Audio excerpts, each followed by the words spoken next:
liberdade, justiça e amor.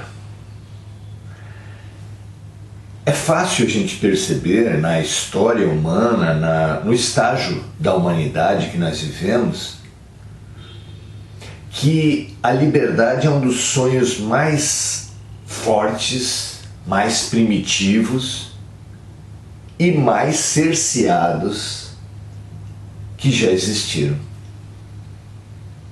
Trazemos nós a liberdade desde a nossa ancestralidade animal. Não há valor mais forte para um animal do que para um animal, especialmente o selvagem, do que a sua liberdade. E destinamos-nos a quê? Conhecemos a liberdade primitiva, mas desconhecemos a liberdade elevada, evoluída. O que a gente pode aprender em Jesus sobre liberdade? No versículo 16 de João, uma passagem super conhecida da vida de Jesus, já que ele várias vezes foi acusado de não cumprir a determinação de preservar o sábado, que o sábado seria sagrado, nos ajuda muito a pensar a respeito disso. A lei do sábado existe? De onde ela vem? Existe uma lei superior que relativiza a lei do sábado? Muito interessante pensar sobre isso. Na passagem, o evangelista nos conta assim: então os judeus passaram a perseguir Jesus porque ele estava fazendo curas, essas coisas, no sábado. Realmente, a nossa liberdade é um impulso primário e a nossa história tem sido uma sucessão de limitações a essa liberdade. Ainda no contexto animal, o que mais cerceia a liberdade, ou o que cerceia a liberdade para os animais e ainda hoje para nós, o que mais cerceia a nossa liberdade é a liberdade do outro, é a força do outro. A força como fator central de limitação da liberdade. Mas na história humana, outros fatores foram sendo agregados à força.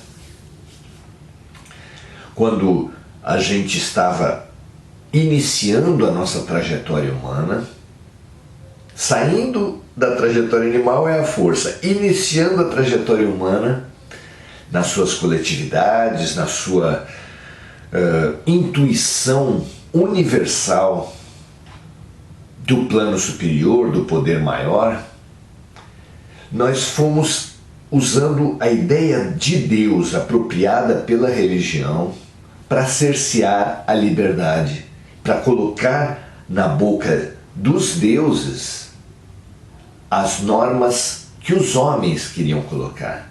Quantas normas humanas não foram colocadas na boca de Deus? A Bíblia está cheia de preconceitos, por exemplo, se fala que não pode se usar tecido com duas origens diferentes, que mulheres menstruadas não podem praticamente fazer nada.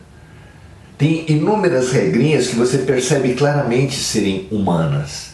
E aí a preciosidade de Jesus nos falar que nós precisamos distinguir uma coisa da outra, dando a César o que é de César e a Deus o que é de Deus, é claro. Então, primeiro cerceador da liberdade, a força. Segundo cerceador da liberdade, a religião. Terceiro cerceador da liberdade, com a sofisticação das coletividades, foi criado o dever para cercear o poder, a obrigação para cercear o direito. Era o império da lei. Mas nem força, nem religião, nem lei resolveram os conflitos. E algumas vezes eles acirraram, eles foram a arma dos conflitos, tantas vezes, não é? Tantas perseguições, por exemplo, guerras, torturas foram feitas em nome da religião, quanto mais da lei e da força.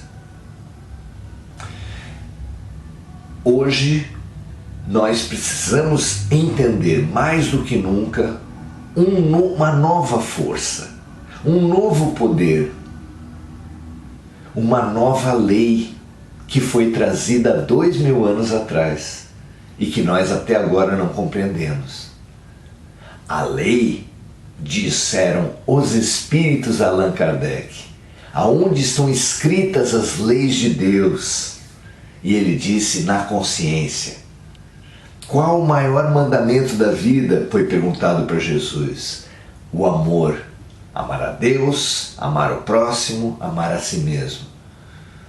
Consciência e amor são as duas expressões de Deus que jazem no fundo da criatura e que na sua evolução, na nossa evolução, nós precisamos aprender a aflorar, a desenvolver, a dirigir os nossos atos, a condicionar a nossa liberdade apenas e tão somente à nossa consciência madura e ao nosso amor poderoso e pleno.